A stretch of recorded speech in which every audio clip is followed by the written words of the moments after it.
What do you think, Father? I mean, Agent. Yeah, Garrett doesn't think he has any children, but if he had... He is the world's worst dad. In his darkest nightmares, they would have looked something like this. You're wrong.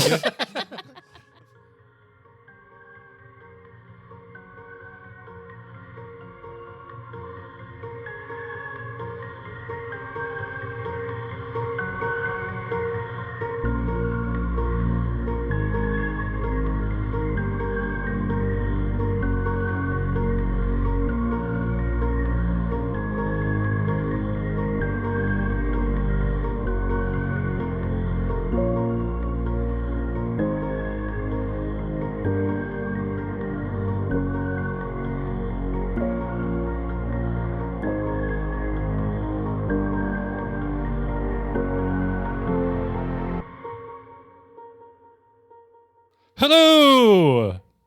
This is Tales of Podcast. But you're waiting for me to say hello back. You know? Are we workshopping this, Fabio? 'Cause we've got time. I was thinking of doing like a kind of a rehearsal, a fake rehearsal, cold open sort of thing. All right. This is the Tales of Podcast, and I'm Fabio, and I'll be your handler this evening. We're going to be playing Delta Green. We are playing an adventure titled Viscid. I think I'm pronouncing that right. But if I'm not, I don't care. Wait, is that like visit? Like, hello, I've come to visit you. No, I don't know what it means, but it's spelled a different way. Oh, Viscid as in... Like It's rancid. related to viscous. As in viscous. deciduous. Yeah. Viscid. Oh, that makes sense with the story as well. Yeah, right. Yeah, They often do make There's sense. some evil goop. Yes. Those voices you can hear are the players who are joining me tonight. Let's go. We never go to Charles. That's not first, true. You do always we? go on my left, and then I pause for a ridiculous Oh, amount yeah, of and then time. I skip you. Okay, all right. Let's mix it up. Patsy, Oh, hey Fabio, good evening. welcome. And hello to everyone out in Radioland. This is Patsy, happy to be back. Patsy, every What's time the you name come, of you your character? fucking show us up with your radio voice. Patsy is not we got Patsy from the 1930s. Patsy, which character are you playing tonight? Well, this evening, to all the radio listeners, I will be playing Agent Garrett, who is 57 years old and not long for this world. Yeah, not if Fabio has anything to say about it, I guess. Who will we go to next? Mikey. Hello, I'm playing agent called Lucas Boschis. That's the one. Duke Lucas. Duke now. I am a guy. Just a guy. Just a guy. Just a guy trying to survive in this crazy world. That's fair enough. Jan. Yeah, hello, and this is Jan. I will be playing tonight Agent Selena Gomez, a.k.a. Selena Gomez.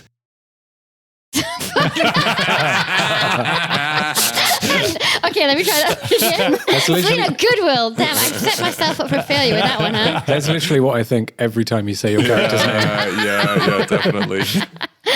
I think I actually got more influenced, by Selena Kyle, because Selena is an expert human behaviorist, amateur animal behaviorist, and cat lady, but not yet a cat woman. Very nice. Oh my God, that's gorgeous. And the last player joining us on Only Murders in the Biolab, I guess. Charles. I've been watching that actually right now. I have love been that show. loving it until I think episode 3 of the most recent season. Oh, I haven't seen the recent season yet. No, spoilers. Someone said to me, I bet it is bleh. And I was like, if it is that, I'm never watching it again. And I haven't watched the next episode, so I don't know the answer. But in my head, it is in fact that thing. Oh. And now I feel like I can't watch it anymore. Okay. Also playing tonight is Charles. Yes.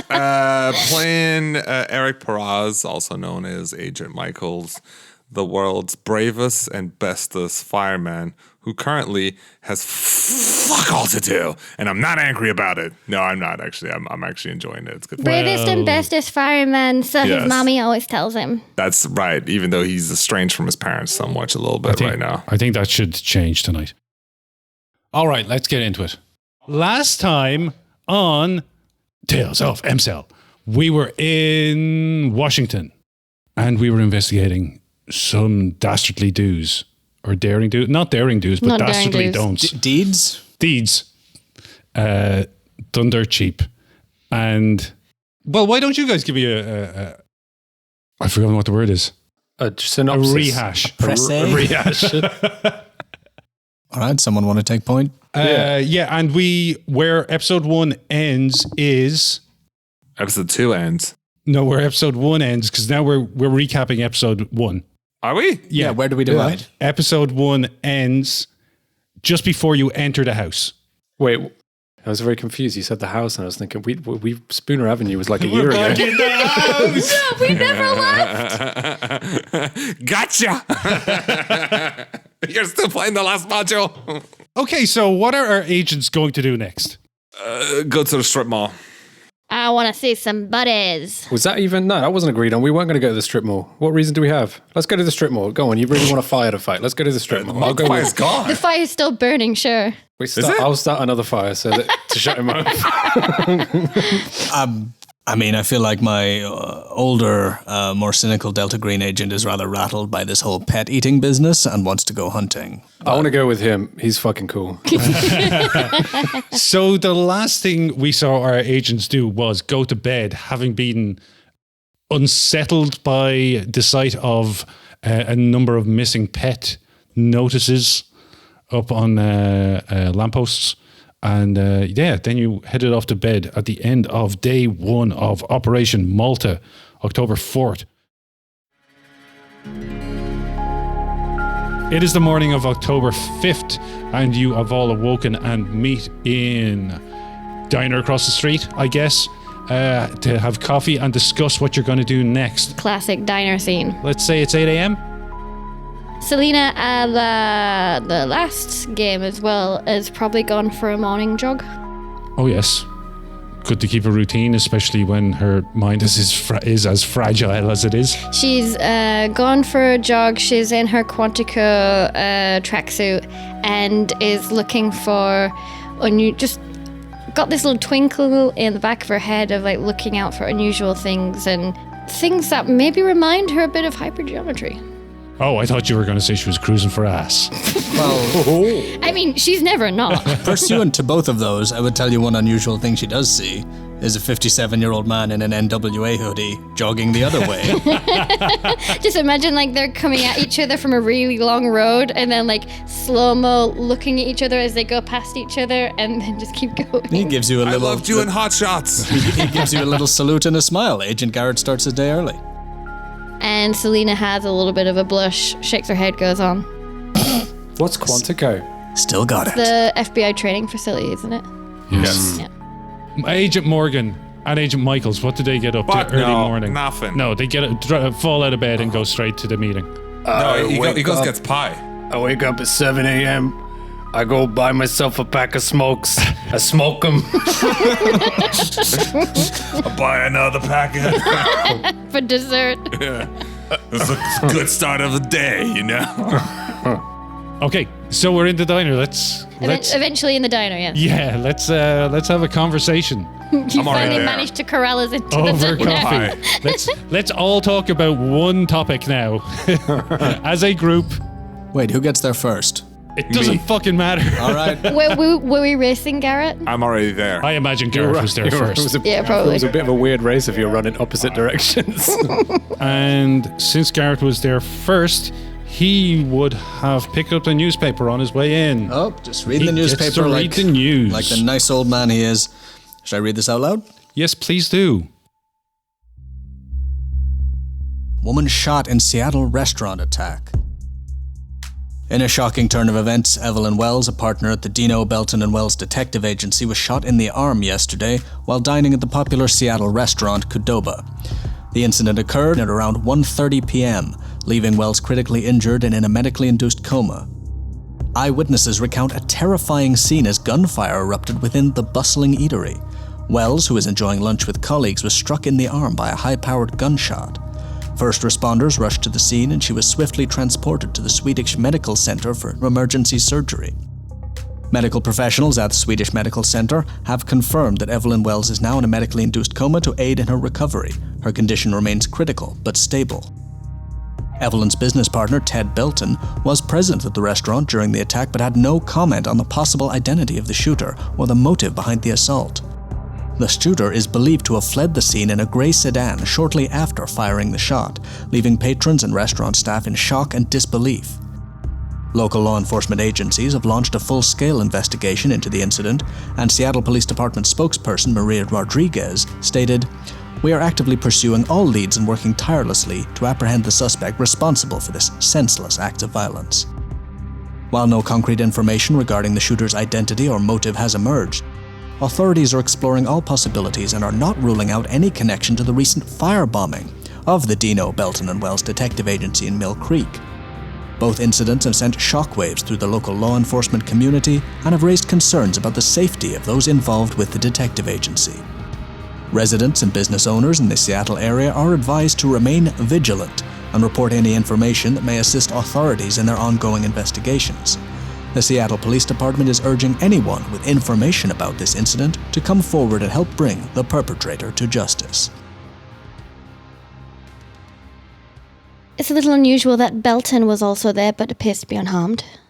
I mean, Wells is someone we know has had contact or an interest with Dr. Grieves.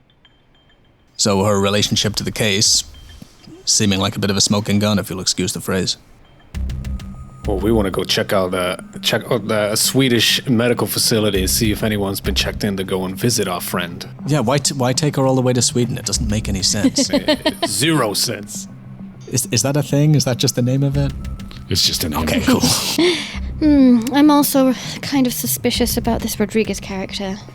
Who's that one? There was a lot of names. There was at least 3. From the Seattle Police Department. Thinking crooked cops already? I'm always thinking crooked cops.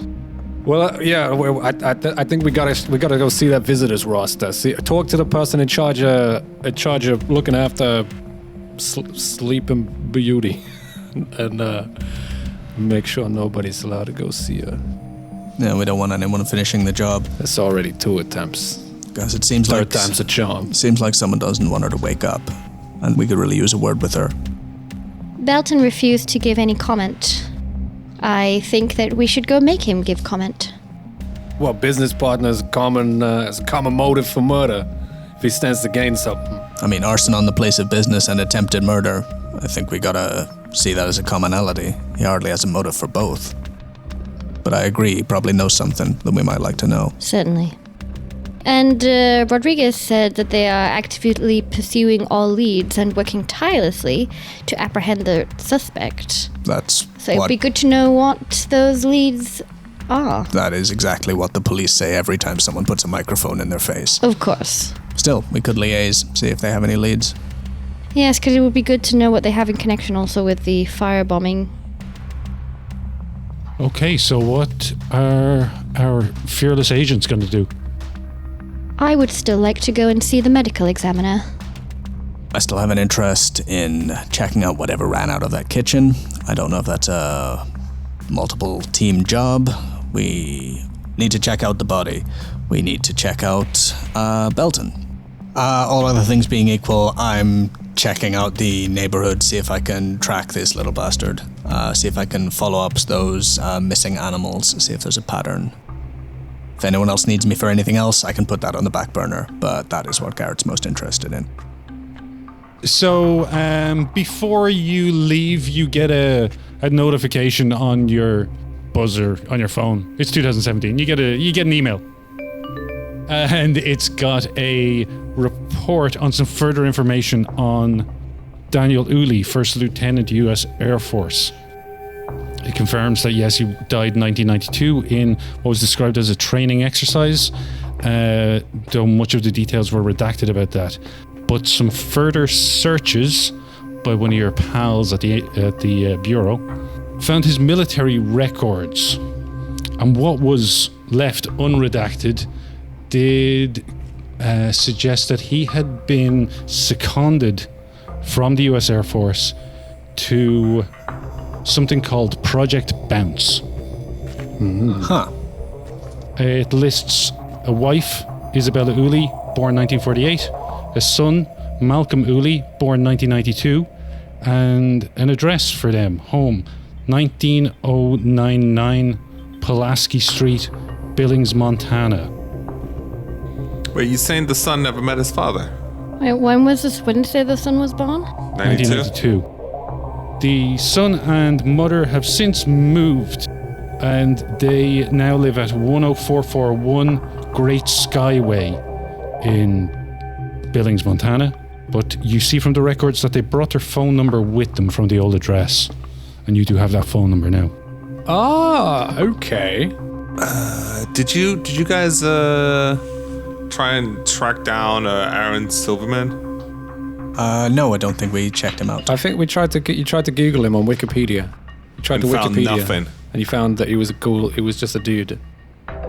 There's a law firm, you find his name attached. The Silverman? Aaron Silverman, yeah. Yeah, he was the guy whose name was on the checks. He paid for some of Greaves' equipment. Yeah. Yeah. If you were searching for this overnight, you find that he is listed as president of Potentia Holdings, which is a name you've seen before. Yes, rings a bell. And he is also a partner in the law firm Marcus, Silverman and Green in Washington, D.C. Should we call the family? And tell them what? Hey, we found some of your DNA. Your dead husband's DNA. Why don't you tell us a bit more about I say, him? what can you tell me about his job history? What can you tell me about what happened? Where did he go after he was working with the Air Force? Oh, what? Maybe she knows about Project Bounce. I'm all for trying, knowing full well that if the stuff was redacted, she probably didn't know about it. If it was secret enough to be redacted, she probably didn't know much. But Yeah, but she might know stuff that she doesn't know she knows. It doesn't cost us anything to try. yeah, definitely. Yeah, let's go. But this is got a funky stink. Funky stink. He's going from the Air Force to Project Bounce. What's this? A government cover up? Okay, so it's around 9 a.m. and you're phoning Isabella Uli. No. Let's do a... Yeah. Yes. Wait, it's 9 a.m. Oh, yeah. No. Sorry, I thought it was like east to west. If he moved to Project Bounce before he died, that means Project Bounce has been running for at least since 1992. And now being carried on, or was being carried on, in our deceased's secret basement.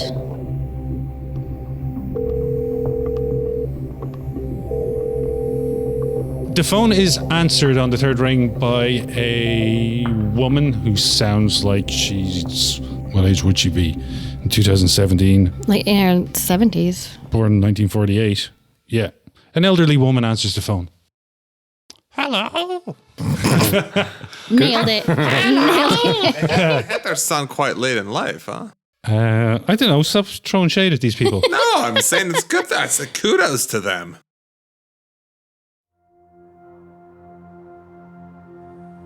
Hello, Uli household.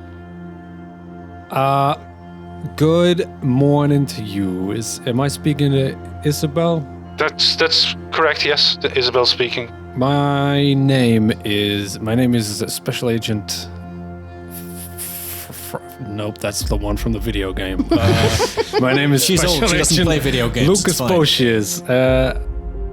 I hope you forgive the intrusion, but I was wondering if you could answer a few quick questions for me about your late husband. My condolences, by the way. Yeah, I haven't received a phone call about Daniel in quite some time, but yes, I can maybe help. I'm just sifting through some old documents that have become relevant to a current investigation. I read here that Daniel Uli was a first lieutenant in the U.S. Air Force, but that wasn't the only job he held before his tragic demise. Can you tell me anything about what he did after his placement with the Air Force? Yeah, I'm sorry, I don't know where you got your information. He died while he was serving in the U.S. Air Force. 1982, correct? In a training exercise? 1992. That's what I said, ma'am.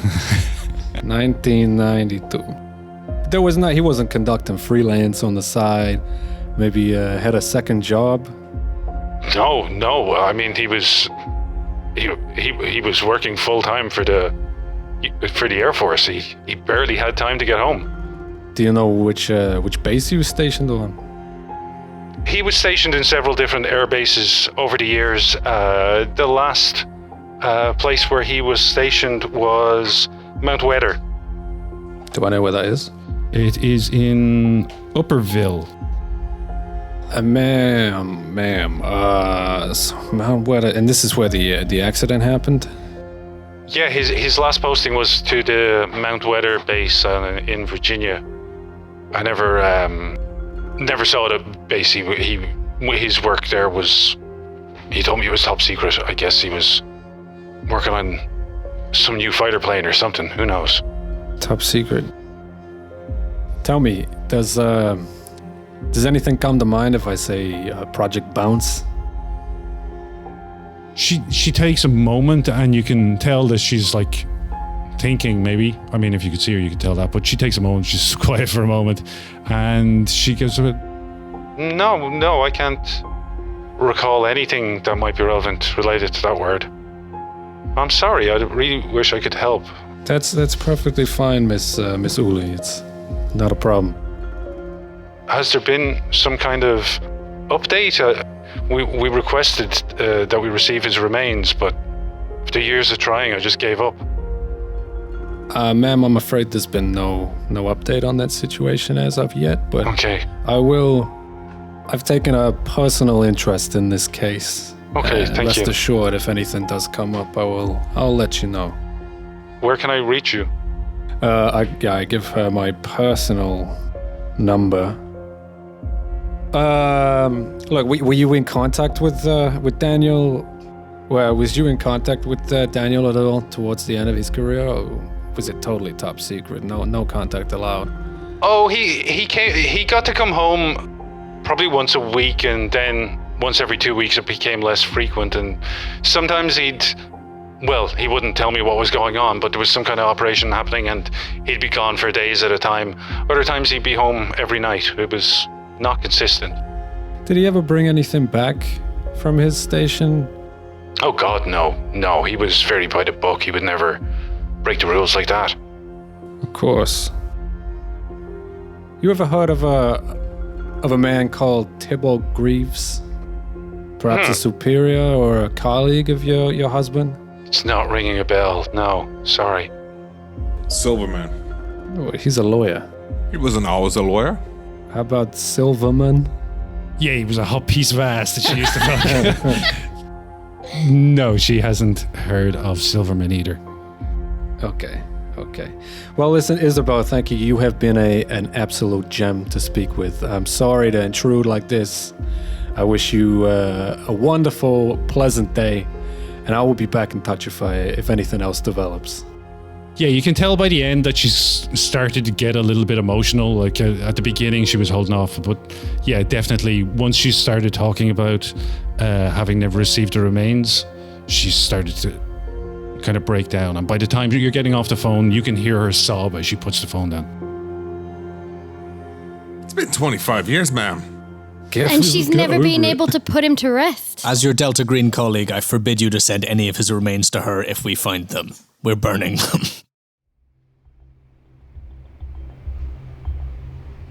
While Bo Shears is on the phone, you get a ping! You got an email, and it's a report from your friend at the CDC. Hello.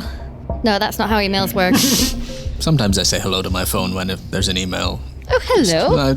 Hello, what's this? In a Stephen Fry sort of way. Oh, hello.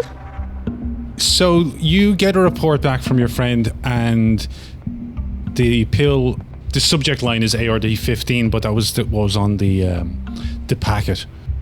So it's basically like a chemical composition of these pills. Mm-hmm. And what do you have chemistry? I have biology 60. So yeah, a lot of this doesn't make a whole lot of sense to you. You can recognize quite a bit of it. You understand what it is, like it's a chemical composition, but you can't really follow it. And while you're not a chemist, you know enough about it that you would have been able to follow it. Usually if this was a standard drug, but you can't. It's It looks crazy. And the note from your friend is like, I cannot identify this at all. This looks like nothing I've seen before. It must be some super secret patent by who knows who. Do we have any of the pills left? Would you want to take some? How many did you send? I don't even know how many was in the packet, but I probably just sent one. Okay. Yeah, so, like, the thing that they found was they could not figure out what the hell it was. All right.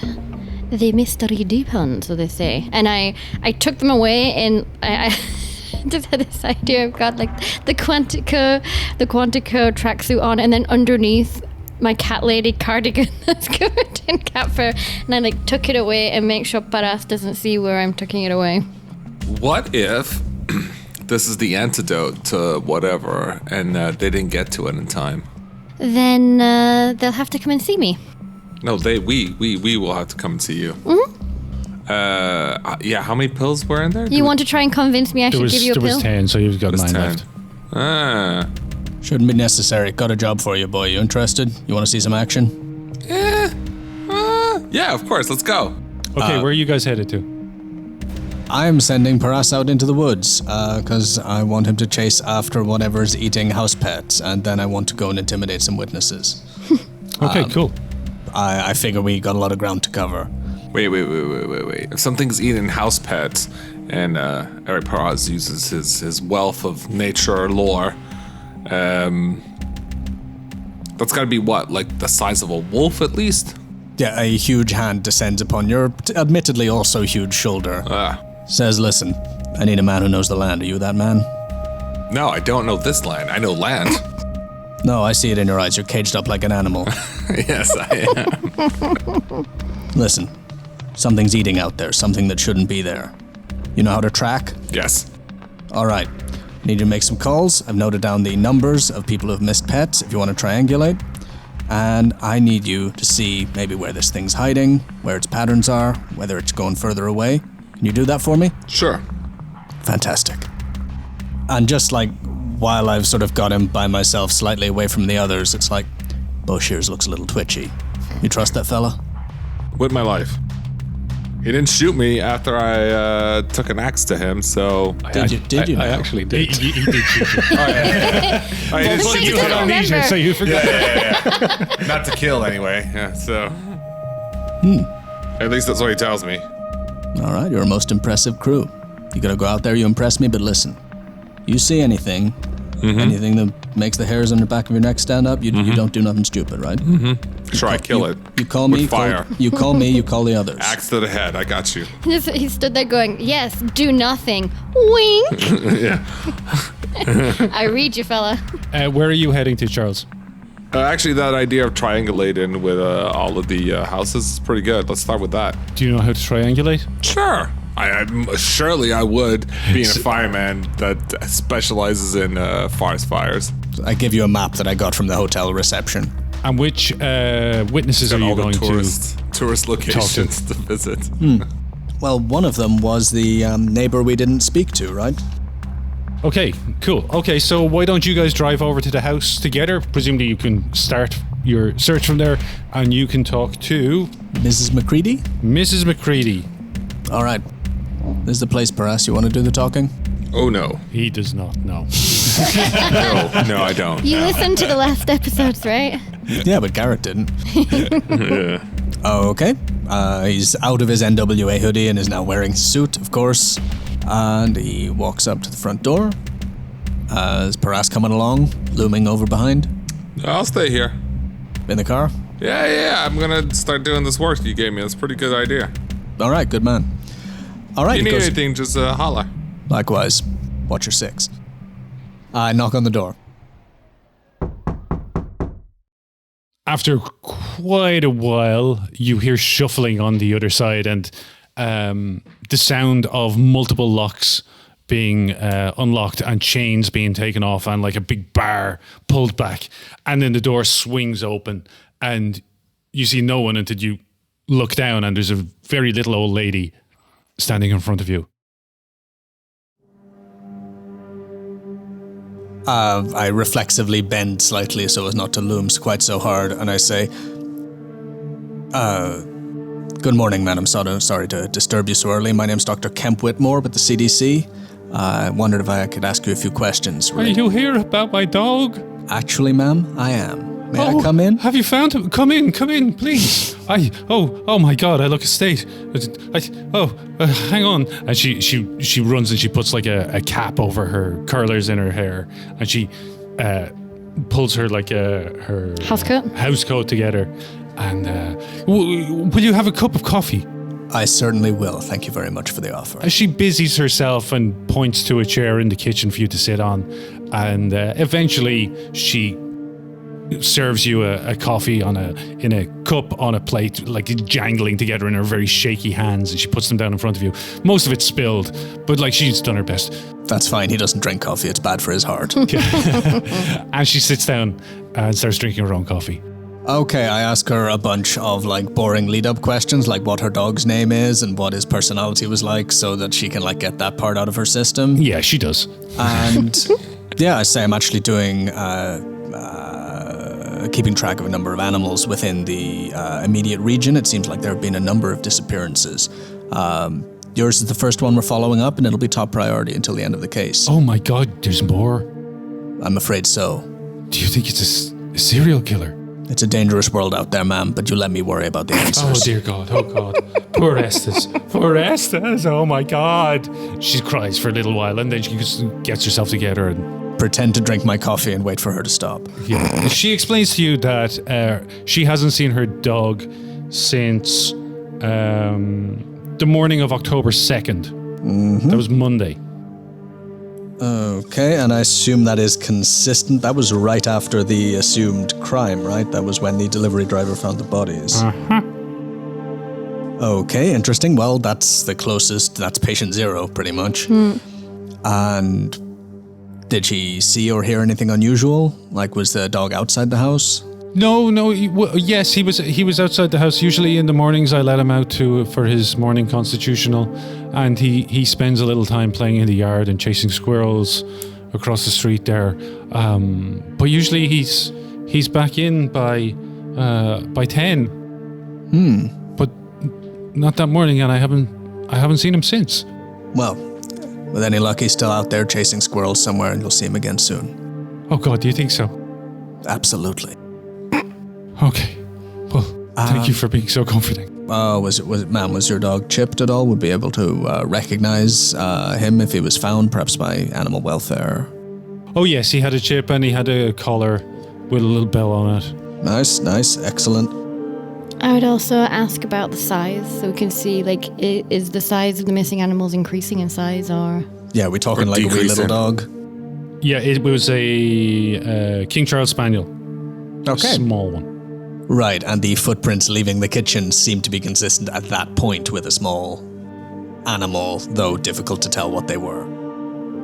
Okay, I think I'm going to thank Mrs. McCready for her time and move on. Leave her my card. Shit, no, my card does not have my fake name on it. Leave her my number. Okay. And say you can call me at the CDC office here. It'll be my personal phone. I'll pick up right away if you remember anything or if you see anything unusual. Yeah, she takes that and she thanks you for helping, and she wipes a tear from her old, dried cheeks and closes the door behind you. I tell her she's a credit to her country. Is Paras still in the car?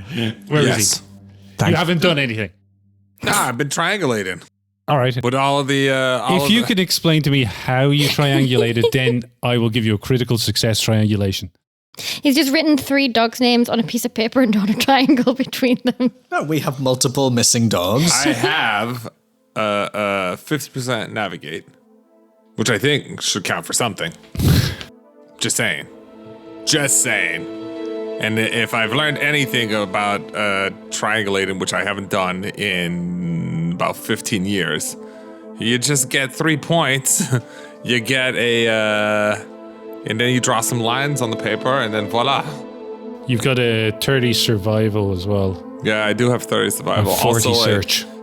40 search, I know. So if you can give me any kind of vague description of what you do, then I can perhaps work with it. Well, you know what? Let's not even be complicated. Let's just get like a Google map overlay and let's just start pinning all of the places that have reported animal missing. Yeah, we can just call them, ask them what time the disappearance happened. I mean, you can do that. Great. Enjoy it. I'm just going to put pins on a map and try and see if there's a direction, a path, yeah. Okay, could I spend some part of the morning sitting in the car with you, calling people and telling you things? Yes, please. And then we'll create a map. Yes. Also, here's something that's interesting. Whatever came out of that lab, right, came out and then vaporized basically our two victims, and now is eating poodles and cats. You're making a lot of assumptions in advance of the facts, aren't you, Perez? I am. But we know that the first on the scene saw the body parts just kind of like suck into itself. So I'm just thinking like, what could it be? What is it? What's going on? I was just thinking out loud. Well, our job is to find out before anyone else has to find out. Indeed. Right. That is what I have done. I have placed down all of these things, and I've noticed it's leading into the pattern of a spiral. You have not, no. It is in fact leading west. No, sorry, it's leading east. East. Yes. They are at... So, the first two, there's Mrs. McCready's cat, and then there was Muffin, or Mrs. McCready's dog, Estes, then there was Muffin, a grey cat belonging to Mr. and Mrs. Howe, just around the corner.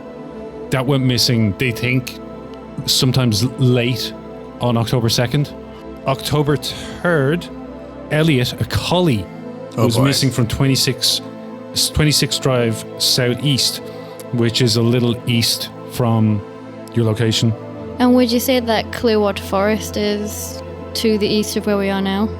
I mean, most things are, right? Washington's in the top corner. Yeah. Most Okay, things fair are. enough. But actually, can I kind of draw a line, more or less? Yes. Great. Well, back and forward, I mean, yeah, it goes from... Yeah, they kind of... Yeah, they're not a straight line, but it's essentially a line. Roughly a line, and right?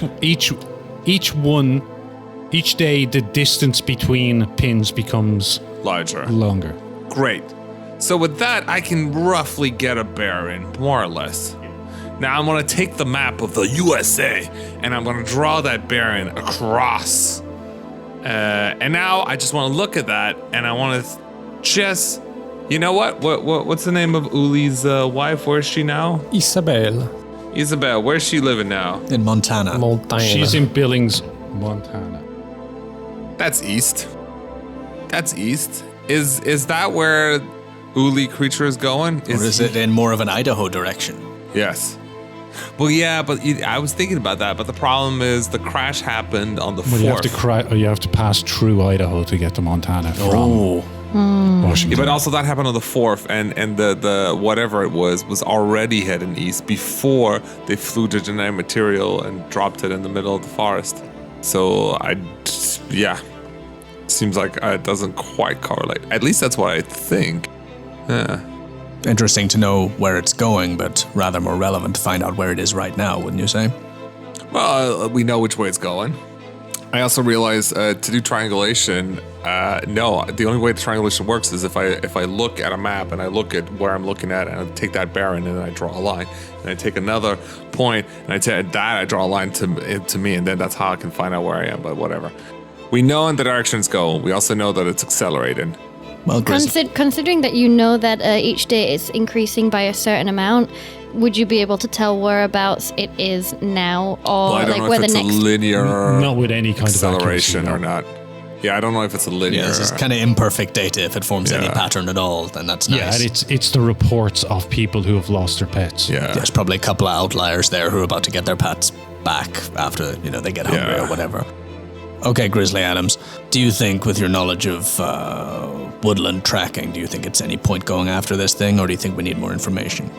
I mean, the problem is we don't have a source. We could go to like the most recent one and try and track from there. If it hits the forest, the most outer, whatever's the most recent one, we could try and do tracking from there.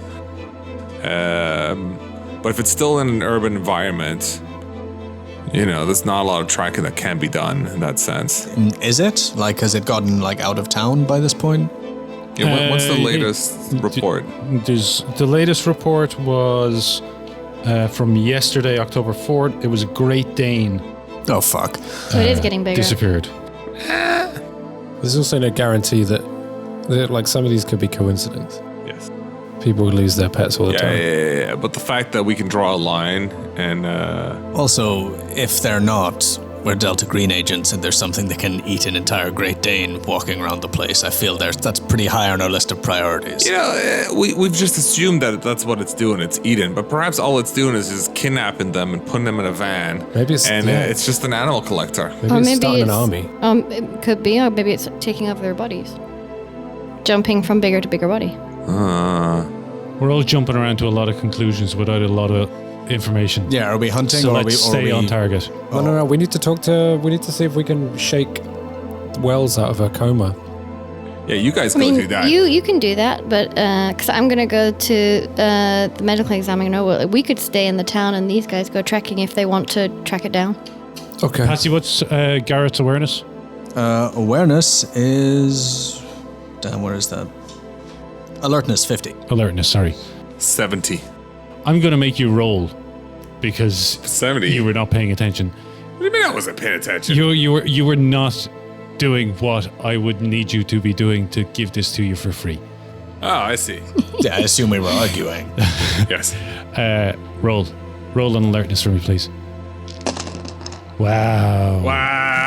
92. Wow. All right. No, you That's both what get you in the get. car and you leave. Wait, don't I get a reroll or something? No, you don't. No, you fucking do not. Wow. All Okay, right. yeah, let's go. Next time you're at a crime scene, be a little bit more active. What do you mean?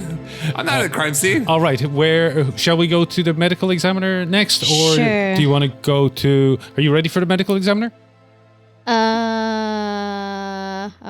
You say that like I'm No. missing something. No, I'm just asking. Are you ready to do that scene? Is my notes correct here? Where I have M.E. Stubbs written down. Is that the medical examiner? Yes, Dr. Lewis Stubbs is the medical examiner of Snohomish County. Never going to remember that. Snohomish. Always going to remember that. That's I an imagine amazing it's word. Snohomish. Snohomish.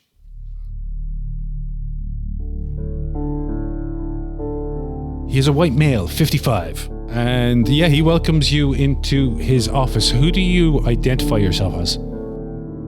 I have a pantsuit on now. I don't have my Quantico stuff on. But I'm not dressed like an agent. I am dressed like a lecturer or a professor, I guess. Do I use my real name? I think I do because she is kind of like a lecturer / psychologist for the FBI, and I think she's got no other reason to be there, and she can always just say she's, But we haven't checked in with the local FBI yet, have we? No, you have not. So that's your risk to make or not. I think I would probably go to see the local FBI first, just so I get clearance. Okay, what will you explain to the FBI that you're doing here? It's Any unlikely that Stubbs would question your ID if you said that you were the FBI. Why would he call the local FBI to check that you are who you say Fair, you are? okay. Why would he question anything about your identity? I hope so. Yeah. Okay, fair. Then I have my regular pantsuit on, and I have a dictaphone in my pocket, which at some point I may take out into my hand. And yes, I go to see him as Selena Goodwill. Yeah. I'm just waiting for Fabio to be like, gotcha! And call the FBI. I know, that's why I'm sitting here like, maybe I'm doing it right? Is this right? We finally tracked you down, Gomez. Lewis Stubbs brings you into his office, which is about what you'd expect a medical examiner of a small county would look like. There is a computer that looks like it hasn't been turned on for quite a while. There's papers all over the desk, and there's photographs of autopsies, which he hurriedly pushes away as he welcomes you in, offers you a coffee, and sits down, and you get over your small talk and lead into your investigation. So I'm here on account of the incident at the The Grieves household. The Grieves household, yes. Yes, I was the responding medical examiner. I believe that you have the body of Griffin on site. That's right, yes. Amanda Griffin's corpse is in cold storage here. I would like to examine it, if that's all right. But first, I'd love to examine it myself, but I've been told to keep hands off by the CDC, by the FBI, the state police, the sheriff's office. Everyone wants to look at her, and it's all tied up in a mess. I see. Who have you had contact with at the CDC? Dr. Kane? Oh, our guy. Yes, it was a Dr. Kane at the CDC. Actually, I had suggested to the sheriff's office that they contact the CDC and lock down the house once I saw, what I saw. I see. So then, you have seen the body? Yes, I saw both of the bodies. I saw Grieves, what was left of Grieves by the time I got there, and his partner, Amanda Griffin. She was found inside, and her remains were brought here directly. What can you tell me about the remains of Grieves? Well... Anything unusual? There was an awful lot unusual, to be honest with you. I arrived on the scene at 6:32 a.m. At that time, Greaves' body was lying in the front yard. I believe half on the lawn, half on the drive. He was dressed in a dressing gown and pajamas. So he while he's explaining this to you, he takes out some photographs. There's 16 photographs. Oh, excellent. And he explains exactly what you see in the photographs, and this is it. It's a rapid decomposition because the photographs are timed, and over 8 minutes, Tibalt Grieves' body goes from being largely intact. The lower jaw and much of the esophagus had been pulled out, and there was also damage to one of the hands. But over the space of 8 minutes, the body seemed to collapse in upon itself. The blue-tinged materials that had been seen at the around the ragged edges of the wounds began to increase, as the body collapsed upon itself, it was producing more of this material. When the body was completely collapsed, and by this time the sun had totally risen, the blue material had crystallized into almost a glass-like substance, and all that was left of Grieves was some of his clothing, and we recovered a foot. You recovered a foot? That was it, yes. You have the foot? Yes, it's in the back with the other remains. Ah, excellent. Yes, and Amanda Griffin's case is quite interesting as well. Yes, do tell me about Griffin. So, as I said, I haven't been able to fully examine her yet, but a superficial examination revealed there was a wound on her... Just a moment. Didn't she have a stab wound? She had blue stuff coming out of her mouth, right? Yeah, she was found with signs of trauma and with congealed blood around her mouth, which had started to crust to a blue material, not unlike what we found in Greaves' remains. Her body did not collapse in on itself, though, luckily. And it was taken from the house interior directly to our morgue here. Interesting. And of course the morgue is on lockdown at the moment. Selena is starting to put some pieces together and think she has some ideas. It's mighty weird, and I really want to get to the bottom of it. What are your initial thoughts? I really don't know. I mean, perhaps some kind of necrotizing bacteria consumed his body, but then why was Griffin's not also consumed? It wasn't exposed to the outdoors.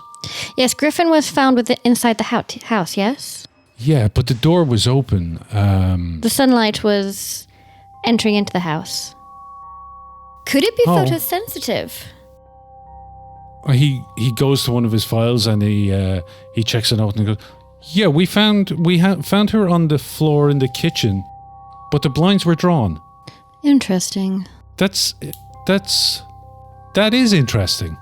Agent Goodwill. And he writes down your name. Goodwill. Okay. Yeah, that is very interesting. I gave him my real name. Fuck. If I could, God, if only we could. Maybe you can talk to some of your higher ups and see if we can get permission to examine the body. I am in agreement. I would very much like to get to the bottom of this, especially if we potentially have something photosensitive, some kind of photosensitive pathogen on the loose. Yeah. Well, all I can do is let you know if I get an update on the jurisdictional arguments. The stadies have things locked down pretty tight back there. There's been a guard on duty the whole time. May I get copies of these photographs? Absolutely, yes. And he spends about 20 minutes wrestling with a photocopier machine to get you some copies. Okay. I think that Selena's going to go and call our friendly at the CDC. So she thanks him for his time. And she says she will probably be back. Okay, cool. So you call the CDC on your way out? Yes. And you're calling Kane. Kane, yes. And what do you want to ask her?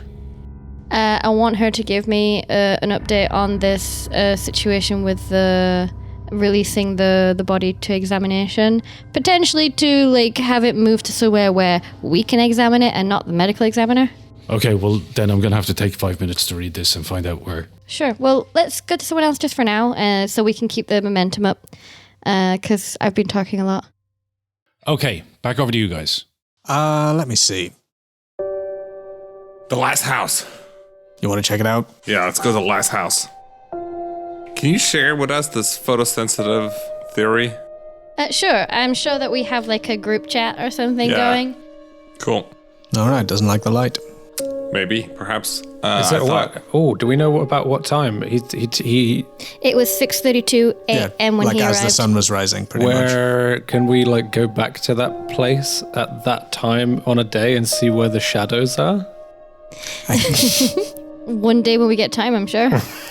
Tomorrow morning. The reason why is because when we hit this next house, we might want to ask them when was the last time they saw their animal. That is a good point. Have all of the disappearances been during the day? If we can look at all of the rough times, is there a sort of day-night kind of correlation there? So shall we say you spend the rest of the day calling to all of these people and investigate? Yes, but we're also going to the last house. Okay. Yes. I think if we get a good body of information about that'd be good. So, it takes you most of the day to call to all of these people, and it's now about, let's say it's 5 p.m. Well, let's make it 6. You had to wait an hour for this person to get home from work. And this is Paul Alisco at 124th Street.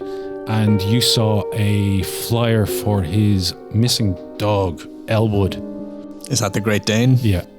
Alisco's home it's not too far from an interstate. It's beside some woodland. Across the street from it is there's no neighbors on either side for maybe a half mile or something. Across a 4-lane road, there is an old barn. Looks kind of disused. There's a broken down tractor. Don't go in the barn. In the yard. Gotta go into the barn. That's about all. And then Alisco's house on the other side of the street. All right. You can see there's beware of dog, but those kind of funny ones up on the fence. And never mind the dog, beware the owners. I guess as you're sitting in your car waiting for him to get back, he pulls up in his car. Pulls up into his drive, gets out. You see that he's a white male, probably mid to late 30s, and he's wearing a jacket and suit and tie. He's got his jacket off as he walks into his house. All right, so we've been two large men in a small car calling people for 6 hours. Do we want to strangle each other at this point? No. No, do you think we're bonding? No. Do I think we're bonding? Yes, because we've barely spoken about anything intimate. And that's how men bond. Exactly. Yeah, to be honest, Garrett doesn't get out very much. Yes. Okay, buddy. You want to field this one and I'll do the perimeter, or do you want to do the perimeter? I'll do the perimeter. Okay, you come get me if anything spooks You got it. 10-4. All right, I go Do you want to the stop door. him before he gets into the house, or do you wait for him Yes. to go in? Yeah, I think I would, I would sort of wave to him from the other side of the street where we're parked and say, Mr. Alisco. Mr. Alisco, moment of your time, please. He kind of looks around to see who was calling, and then he notices this enormous man in a dark suit walking towards him. And he looks confused, and then he steps towards you, looks back behind him, and looks towards you again. He goes, yes, I'm Mr. Alisco. Hello, Dr. Kemp Whitmore, CDC. Do you mind if I ask you a few questions? It won't take long. Oh, yeah, sure. We could do it right here. I understand you've posted for a missing dog recently. Yes. Well, there's... Yeah, well, the CDC, you said? That's right. I wouldn't be here if it weren't important, sir. Okay. Oh, yeah, my dog, Elwood. I haven't seen him since, well, he didn't, I guess he didn't come in, not last night, but the night before. I haven't seen him since, I would have expected to see him in the morning yesterday. Does he wander far, or do you keep him near the house? No, he never wanders. That's why I posted up a flyer, like, straight away. He never wanders. I see. And when was this? When was the last time you saw him exactly? The last time I saw him was, well, when I went to sleep on That'd be 3rd of Tuesday October. night, October 3. Let me see. Pretty open country around here, right? Yeah, it's quiet. That's why I like it. Yeah, I mean, he looks around. It's a little spooky at night, to be honest with you. Yeah. Yeah, talking of spooky, who does the barn belong to? Is it yours? Oh, Jesus Christ, that thing freaks me out. I've never gone in, no, but I've been looking at it for the last 5 years since I moved in here. I fucking hate it. Hey, growing up in Tennessee, I know you don't go in the creepy old barn. No, Ain't worth it. no, I'm not insane. Tetanus is the least of it. Anyhow, listen, I'm following up a few leads. You don't need to worry about it, but you could take my number here, and... Okay. But listen, there wasn't anything unusual around the night. It was just another night. I don't remember hearing anything unusual, no. Elwood, not a loud dog, not a barker in general. He's a barker if something freaks him out, yeah.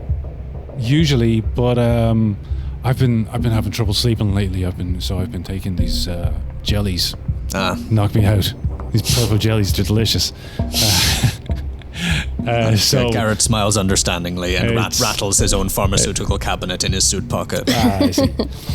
So no, I wouldn't have heard anything, but yeah, I can't. If I think of anything, I'll definitely get in touch with you. Why is the CDC interested in my missing dog? Well, I'm not at liberty to say at this point, but as I say, I go where they put me. Jesus. Okay. We gotta cover all the angles. Do I need to be worried about anything? If you do, I'll let you know. Do you mind if my partner and I take a quick look around the edge of the property? Sure, go ahead. What's Michael's doing? Going straight for that barn. Yes, yes. As soon as my back is turned. I wouldn't give him the pills, so he's running straight to the barn. Maybe there's an axe. The barn is... It's in a pretty bad way.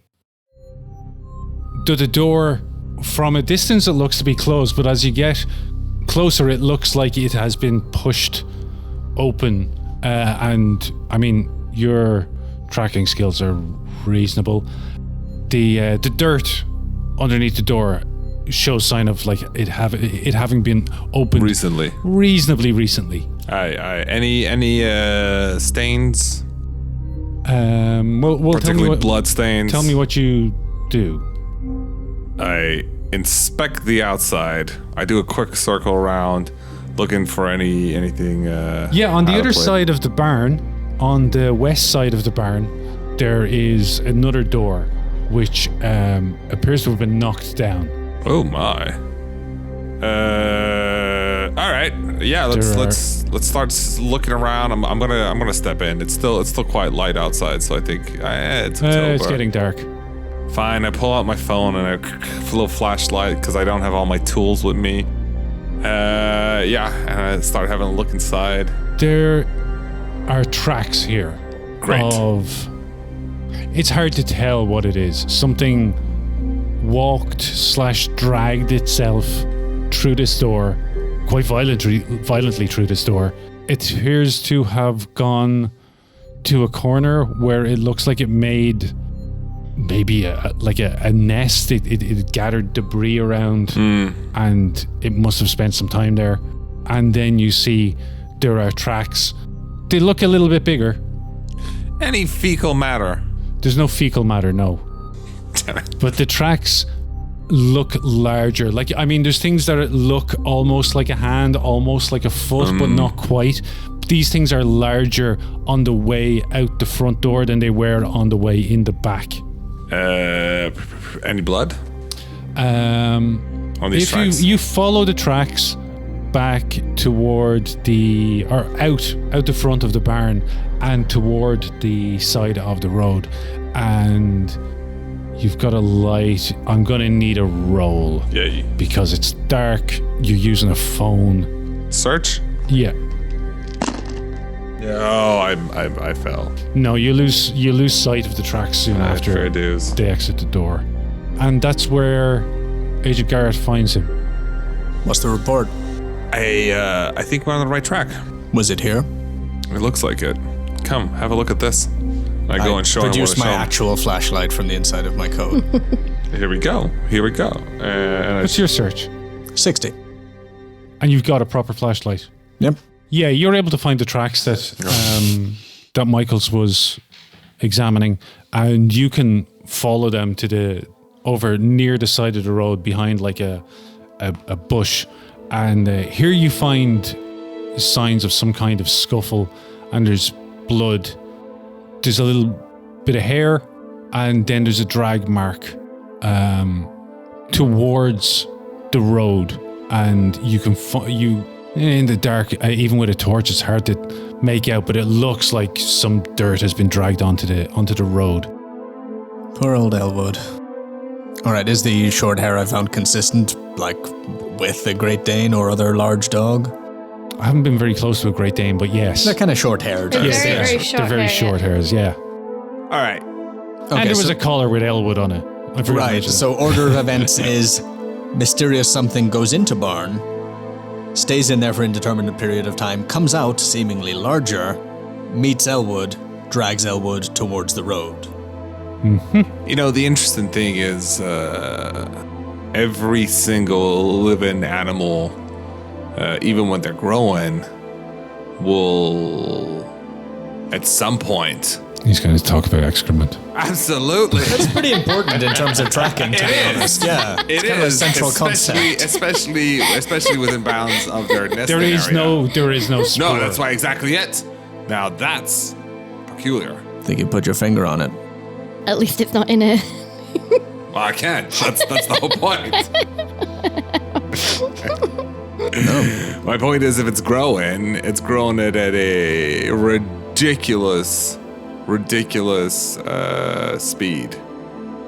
You armed, Michaels? No, I had to leave all my good stuff back home. Garrett passes you a pocket knife. Oh, I can make wonders with this. Okay, what's next? What is next? Okay, it's dark. We have found that this thing was close, at least recently. We have lost its track on the road, presumably because the road doesn't hold tracks. Well, hold on. It's 2 days ago, isn't it? Yeah, the night of the 3rd, Elwood disappeared. It's now the 5th. We're the 5th or we're the 6th?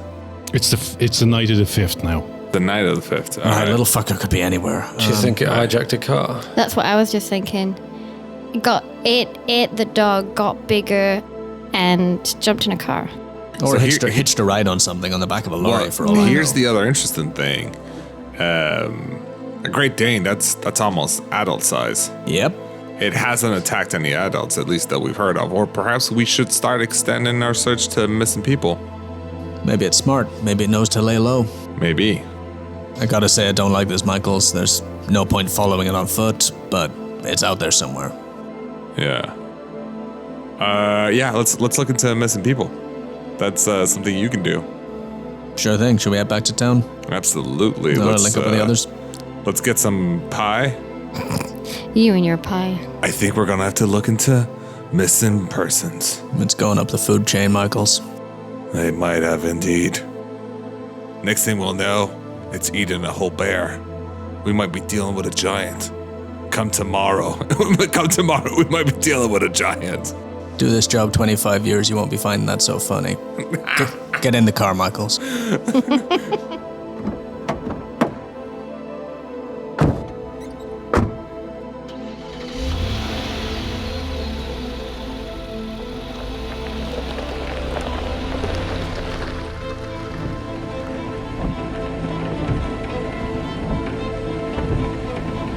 Clearly, this is the end of the trail for the animals.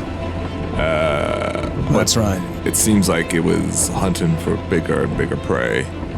Yeah, we know it's big, we know it's hungry, and we know we've lost it. Is there any missing people?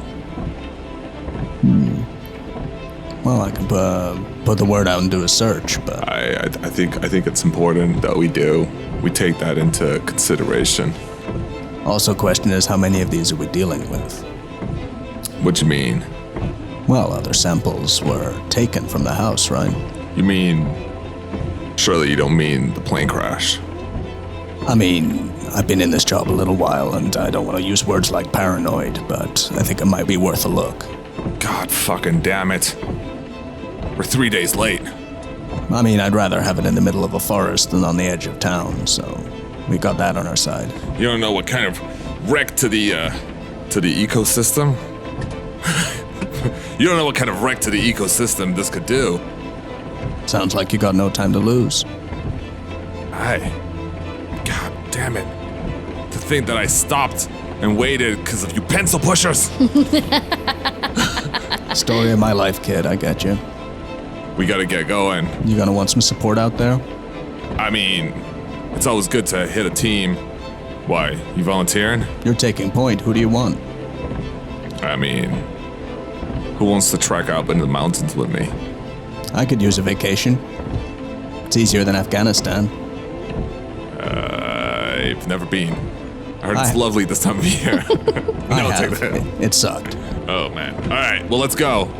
We should probably let the others know that we're heading. All right, I'll buy you a plane ticket. So, do you want to come or do you want to stay? I mean, do you have anyone else who could help you out? I can always hit up the local branch. Well, they wouldn't slow you down like an old timer like me, I suppose. I don't think so, but then I wouldn't have to explain to them what it is we're looking for. No, I'll hold the fort down here. I'll watch the other two. Excellent. Let me know about any missing people or whatnot. For you. Absolutely. Any intel I get, I'll get hold of you. Yes. On that note, If you leave now, you'll arrive first thing in the morning. yeah, that's what I'm thinking. I'm wondering if it's even worth me driving. And I'm trying to do this real quick while looking. But I think last time I checked, it's like a 6-hour drive or something. Like it's not Yeah, that. you can drive through the night. Yeah, that's fine. You're gonna have to take something to keep you going, or else you're taking a -20 to all skill checks. I definitely have something in my bag that would help with that. Some trucker's delight. Madeline definitely has some stuff too. Oh no, trucker's delay is a hand job off that. That guy with sores on his face. Trucker's friend is what I'm thinking of. Yeah, but I'm used to that. I'm used to short bursts of really intense. Yeah. Like 36 hours, 48 hours of like nonstop. We go. Yep. All right. So yeah, I think caffeine will do the trick. Cool. Easy as. Okay, so I am it's, driving. by the time you come to this conclusion at the side of the road beside the Yeah, it was late afternoon as well, wasn't it? no, it was 6 p.m. when you started waiting for Alisco to arrive. Yeah. So you'll be arriving, About midnight, 1 a.m. and then you could start the trek to the crash site, Aye. and you'll arrive there by first light. Aye. That sounds like a plan. And I'll probably hit whatever local NPS is and tell them, hey, okay, let's see. Help me come up with a good lie, guys. Yeah, like, what am I doing here from the other side of the world, and why do I have intel on something that, like, they've probably been kept in the dark? I mean, there really has been a crash. I mean, there could be like a toxic spill issue, jet fuel's bad for groundwater, stuff like that. Yeah, but then why weren't they allowed? And why am I allowed? It won't melt steel girders, though. Well, exactly. It will melt trees. But I mean, you could say that we've got a connection at the CDC. You can say that you were the closest person, and that they sent you out to help maintain the crash site. I can even go one further. You could say that there was biological material on it that you need to track down. That's and exactly when you get what there, I'm you saying. realize it's been picked up by an animal. Yeah, that's exactly it. Hey, the CDC contacted me because I wonder how long I've been thinking about this. No. That's exactly what I wanted to say. So I was, but I wanted to make sure. Hey, look, the CDC. Like, I happen to be tapped on for a CDC, special thingy, and they let me know that what's happening is a biological spill. Probably hit an animal. We're 3 days late because of pencil pushers. So who are you calling? Local branch. Okay. And I will use my ID as Eric Paraz. Eric Paras is in his car speeding eastward. Yep. And he calls his friend. Or no, he calls the local branch. Yeah. Do you know the name of the park ranger there? Nope. But I've got my NPS ID, so you can check me up in a second, in a glance. So I give my real name, and I say... So the phone answers, and a guy who sounds like he's probably about your age answers the phone. He says, "This is Ranger Henderson." Ranger Henderson, this is Ranger Paraz. What I'm about to tell you... I wonder how rangers greet each other. Is there some kind of dib or something? Dude. A wolf howl. I'm afraid... Yeah, I don't know. I'm afraid this is not a social call. What I'm about to tell you is a colossal fuck-up of bureaucracy that I've been sadly only notified to now. Here's the facts. Through a contact that was hit up for a CDC special task investigation, they had biological material that was flying across Lolo National Forest. It crashed there. This was valuable material to the government? I don't know. Yes. As such, they put bureaucratic red tape around it. I've just found out. Now, this has probably contaminated our forests. We need to get out there, and we need to make sure that whatever is going on does not have a greater impact. Yeah, impact to our forest. I am currently racing there, and I should be there by 1 a.m. I do not have my equipment with me. I'm going to need equipment, and I'm going to need whoever you can spare to go out there and check it out. Also, like I said, there are some pencil pushers up there that want to keep this on the hush-hush. This is probably not an official mission, but we gotta do what we gotta do. Maybe don't go with that. What? Saying that it's not an official mission. Well, I mean... Because then you're going to have to persuade him in some way. Yeah, but he knows, right? He probably knows that there's been something that he's not allowed to go and investigate. So if I tell him this, he'll probably be like, okay. Yeah, I wouldn't say it's unofficial. I would say it's top secret. All right, top secret then. Okay, so say that, yeah. It's top secret. No, but for the edit, I need you to... Yeah.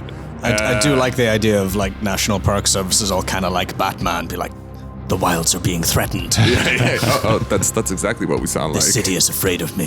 So on the other end of the phone, you hear the clacking of keys on a computer, and he's like, "Sir, hang on. Can you identify yourself again? I'm not seeing anything on the emergency wire here. What? Are you telling me?" I give him my ID. Yeah. My NPS number. Oh, yeah, I see you there. Okay. All right. Ranger Paris. Yes. This is crazy. Okay. What is your persuade and your UINT? Ooh, low. Let's see. 23. That's right, because I got to roll for my persuade.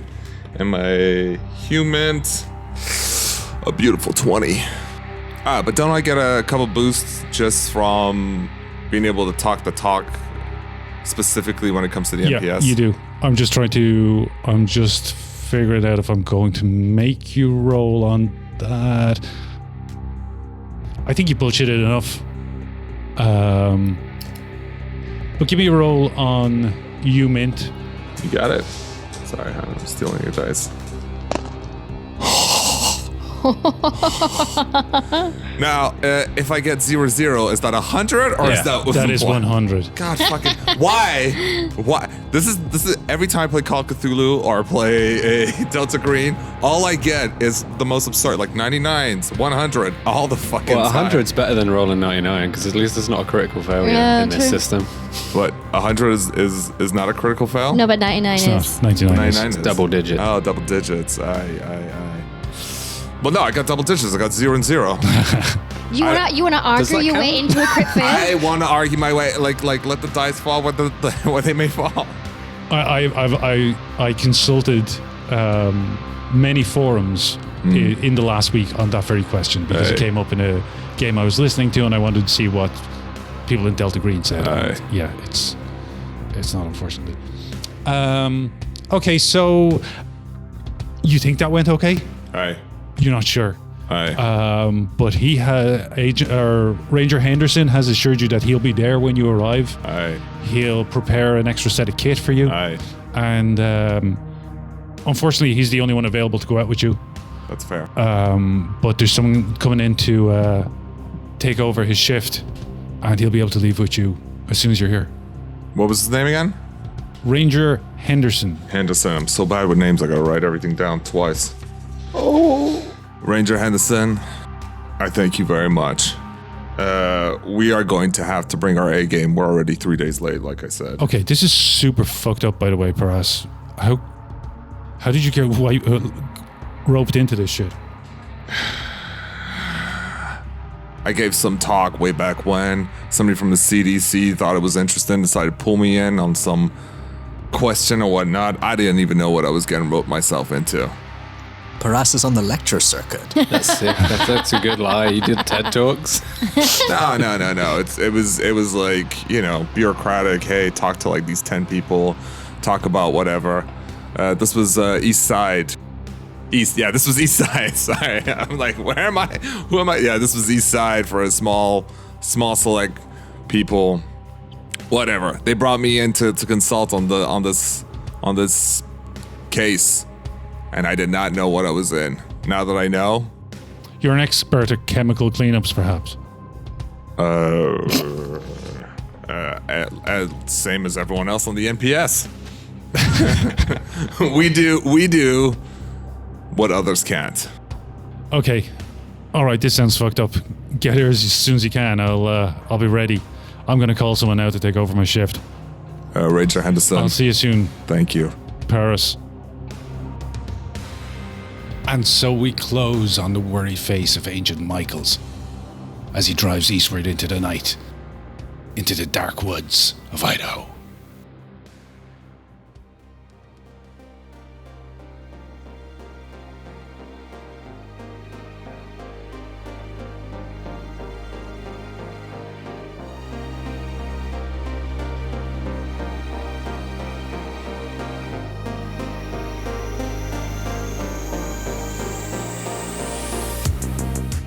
Thanks for listening, folks. If you enjoyed this, please leave us a review on your podcatcher of choice. It'll help spread the word and help others to find us too.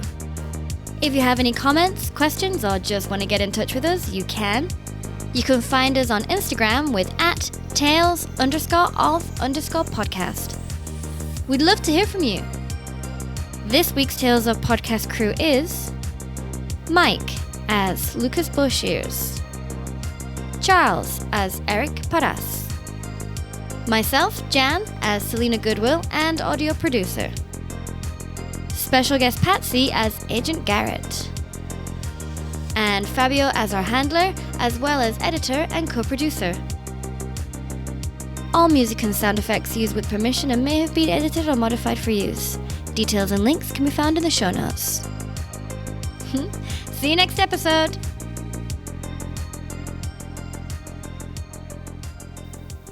streetlights illuminate Paris's face as he drives eastward into the darkness, into the deep woods of Idaho, towards his destiny.